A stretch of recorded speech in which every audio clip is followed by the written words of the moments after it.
Next time you see this plant in your backyard, don't cut it down, because this is the best natural painkiller you'll ever find. Some people even compare it to morphine. This common plant is called wild lettuce and was commonly used by Native Americans 2 centuries ago for both food and medicine. So today I'm going to show you how to make a simple wild lettuce extract to keep in your medicine cabinet and use whenever you need it. Now if you take a leaf or stem and squeeze it, you'll see a white substance coming out.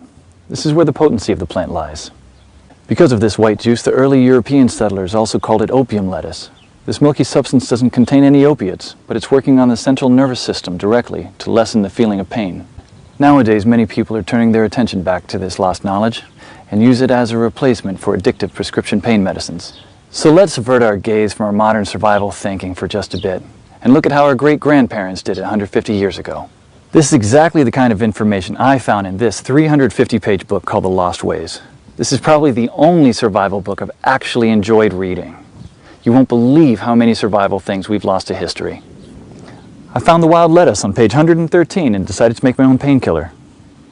I collected about 50 leaves today and washed them thoroughly. So the first thing you should do is grind them up in a blender, not very thinly and only just for a few seconds.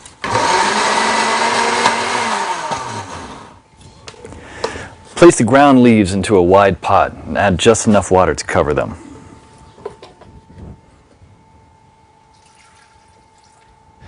Now place the pot on the stove on low heat for 30 minutes. Do not let it boil because you'll destroy all the good stuff in it.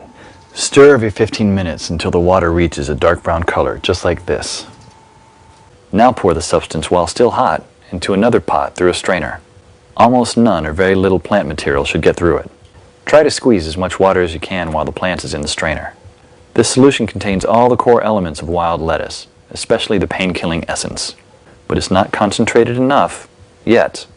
So in order to obtain this essence, you should warm it over low heat again until the water is vaporized, basically dehydrating the solution until it becomes a paste like this.